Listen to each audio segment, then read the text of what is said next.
Hello divine souls, आप कैसे हो? मुझे उम्मीद है आप सब खुश होंगे, अपनी अपनी जर्नी बहुत अच्छे से निभा रहे होंगे, चला रहे होंगे, ढेर सारी यूनिवर्स की खुशियां बटोर रहे होंगे। तो आज का मेरा टॉपिक है कि आपके पर्सन जब आपसे दूर चले जाते हैं तो उनके साथ क्या गुजरती है, एक डिवाइन मैस्कुलिन की क्या हालत होती है। सबसे पहले तो यूनिवर्स हमें मिलाती है, हमारी दूसरी आधे पार्ट सोल है उसको सामने लाती है। वो एक बहुत बड़ा इवेंट होता है। बहुत बड़ा कहने का मतलब ये है कि हज़ारों जन्मों की भक्ति करके हमें ये जर्नी मिलती है और दूसरे लोगों की जिस हिसाब से अवेकनिंग होती है, हार्ट चक्र तक पहुंचना बहुत मुश्किल होता है, खासकर डिवाइन फेमिनिन के लिए, क्योंकि उसके नीचे वाले चक्र उतने ओपन नहीं होते जितने डिवाइन मैस्कुलिन के होते हैं। लेकिन जब वो अपने डिवाइन मैस्कुलिन से मिलती है तो एकदम से ऊर्जा ऊपर जाती है, उसकी वाइब्रेशन बहुत हाई होती है, उसका हार्ट चक्र ओपन हो जाता है। उसको समझ में नहीं आता कि ये हुआ क्या है, जैसे कोई बम फटता है। तो वो पूरी दुनिया, पूरी प्रकृति को प्यार करने लग जाती है। डिवाइन मैस्कुलिन तो प्यार करना ही करना, लेकिन पूरी प्रकृति उसको अपनी लगती है। एकदम से उसकी लाइफ में चेंज, यू टर्न। तो उसके बाद फिर क्या होता है, बबल फेस होता है। उसके बाद फिर मिनी सेपरेशन होते हैं, ऑन ऑफ होता है, क्योंकि वो पर्सन आपका टीचर होता है, मास्टर होता है। उसकी सोल को पता, हालांकि उसको कुछ नहीं पता होता, उसकी सोल को पता होता है कि कब कैसा ट्रिगर देना है। उसका मतलब ये होता है जो डिवाइन फेमिनिन के अंदर छुपी हुई नेगेटिव एनर्जियाँ, उसको बाहर निकालने का काम वो करता है। पहले तो वो करता है, फिर एक ऐसा टाइम आ जाता है, फिर वो आपकी एनर्जी सक करने लग जाता है, तो यूनिवर्स का इंटरवेंशन होता है। यूनिवर्स आप दोनों को लंबे सेपरेशन में डाल देते हैं। पहले मुझे भी नहीं पता था कि इतना प्यारा रिश्ता देकर, इतना डीप कनेक्शन देकर इसको अलग क्यों किया जाता है। अब समझ में आया।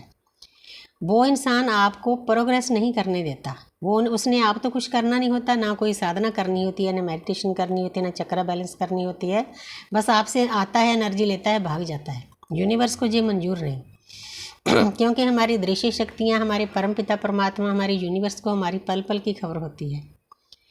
जब डिवाइन फेमिनिन रोती है, चिल्लाती है, दर्द में होती है, तो उस पर्सन को एकदम से कोई झटका देकर अलग कर दिया जाता है। वो झटका भी ऐसा होता है, ऐसा नहीं होता है। आप समझ नहीं पा रहे थे मेरे साथ हुआ क्या है, लेकिन मैं उससे पहले समझ चुकी थी। पता नहीं मुझे ये जर्नी ज़्यादा एज में मिली है, इसीलिए मैं समझ गई। टाइम टू टाइम मैं शुक्रिया अदा करती हूँ अपने यूनिवर्स का, मुझे सभी चीज़ें मिलती रही है, क्योंकि मैं साथ में ही मेडिटेशन पर बैठ गई। थोड़ी देर बाद मुझे पता चला कि मैं जर्नी में हूँ। उसके बाद मुझे टीचर मिले यूट्यूब पे, क्योंकि बिना टीचर के, एक टेक्निकल टीचर के आप इस जर्नी को तय नहीं कर सकते, आपको सहारा लेना पड़ता है। तो 1 साल के बाद मुझे गुरु मिले। गुरु भी मुझे ऐसे मिले जो ज्ञानगंज से आए। ज्ञानगंज कोई छोटी बात नहीं है। जहाँ हमारे शिव परिवार बैठे हैं, वहाँ 3 तत्वों की आत्मा जाती है, स्थूल शरीर नहीं जाते हैं। लेकिन हमारे गुरु बहुत पहुँचे हुए गुरु हैं। वो देखने को ही आकार में लगते हैं, लेकिन वो देवता स्वरूप हैं। तो उसके बाद मतलब टाइम टू टाइम मुझे हर एक चीज़ मिलती रही। पता नहीं, मैंने दूसरी बच्चियों को गाइड करना था, क्योंकि जब से मैंने पॉडकास्ट दिया है पूरे वर्ल्ड से मुझे कॉल्स आती है, अभी तक आती है। जो बच्चियां अटकी हुई है इस जर्नी पर, खुलकर बात नहीं करती, क्योंकि इसमें शर्माने वाली कौन सी बात है। जो हमें परमपिता परमात्मा ने जर्नी दी है उसके बारे में बताना कोई बुरा बात नहीं। परमपिता परमात्मा से मिलना कोई बुरी बात नहीं। लेकिन 3D के लोगों के लिए, जो मैट्रिक्स में फंसे हैं, आपके रिश्तेदार हैं, कुछ भी, उनको ये चीज़ें बुरी लगती हैं, अच्छी नहीं लगती। उनको ऐसे ही ऐसे ही रहते रहो, बस घूमो गोल गोल, जन्म लो मर जाओ, जन्म लो मर जाओ। लेकिन आपको मुक्ति का मार्ग मिला है। जो जो लोग इस जर्नी में हैं, जिनकी सोल अवेकनिंग हो चुकी है। तो मेरा टॉपिक था कि उस पर्सन के साथ क्या होता है। फिर डिवाइन फेमिनिन इतनी ताकतवर हो जाती है, उसको अच्छा लगता है उससे दूर रहना, कि ठीक है भाई, भुगतो, जो आपने किया है आपने ही भुगतना है। क्योंकि उसके अंदर ये इंट्यूशन आ जाती है कि मेरे अकेली के जागृत होने से कुछ नहीं होगा, जो मेरी सोल का दूसरा हिस्सा है उसको भी जागृत होना है।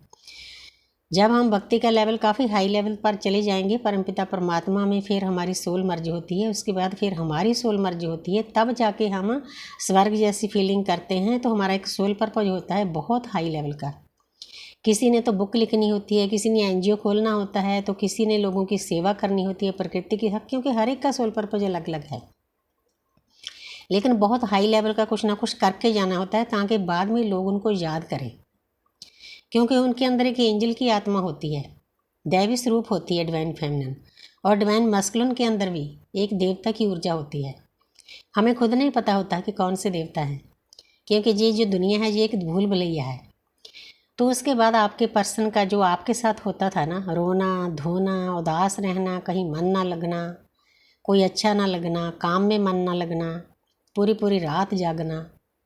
आपने पहले वीडियो आप देखना टैरेट की कि उससे वो पर्सन औंधा पड़ा हुआ है।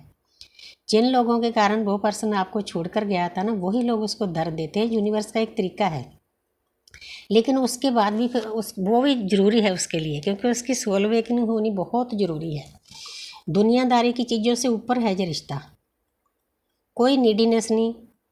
तो फिर वो पर्सन इधर उधर भागता है और रिश्ते बनाता है, और रिश्ते उन्हीं के साथ बनते हैं जिन लोगों के कारण उसका पास्ट लाइफ कोई ना कोई कर्म होता है। मैं सब कुछ बताया है अपने डीएम को कि तेरे साथ ये होगा, क्योंकि हमें ये चीज़ें पहले ही यूनिवर्स बता देती है। ज्ञान का यही मतलब है, भाई तेरे पास ऐसा ऐसा होगा तो तेरे को जाना पड़ेगा। 1 हैं 2 हैं 4 हैं, उनके साथ ख़त्म करके आओ पहले अपना कर्म, फिर मेरे पास आओ, खाली होकर आओ। तो इसीलिए जब दोनों सोल्स अपना अपना कर्मा बैग खाली कर लेती है तो पीस में चली जाती है, तो स्वर्ग जैसी फीलिंग यहीं पर हो जाती है दुनिया में। बहुत कुछ बीतता है, मैंने तो शॉर्ट में बताया है, तो आप समझ सकते हो जैसा आपके साथ बीता है उस पर्सन के साथ भी वैसा ही बीतेगा। दर्द तो मिलेगा ही ना दोनों को, क्योंकि आप कभी भी ज़िंदगी में ये सोच लो कि जब कभी आपको कोई पेन मिलता है, दर्द मिलता है अपनों से, बेगानों से, अपनी बॉडी से, तो ये समझ लो कि आप परमपिता परमात्मा के नज़दीक जाना शुरू हो गए। मैं जिस घर में हूँ, शादी होकर आई हूँ, 48 साल हो गए मुझे पेन सहते हुए। अब यूनिवर्स कहती है कि आप थैंक्स करो उन लोगों का जो आपके आसपास हैं, आपके बच्चे हैं, आपके रिश्तेदार हैं, जिन्होंने आपको पेन दिया, दर्द दिया, आपको झटके दे देकर आपकी आत्मा को, सोल को बहुत पावरफुल बना दिया है, उस परमपिता परमात्मा से अलाइन कर दिया है। कितनी बड़ी बात की है उन लोगों ने, बहुत अच्छा काम किया है। जिन लोगों ने निंदा किया उनका भी शुक्रिया अदा करो, जिन्होंने दर्द दिया उनका भी शुक्रिया अदा करो। अब भी दर्द सह रही हूँ, तो इसीलिए आपने इन बातों को समझना है। ये एक जर्नी है, परमपिता परमात्मा की दी हुई जर्नी है। कैसे कैसे मैंने सिंपल लफ्ज़ों में समझाया। तो thank you universe, thank you.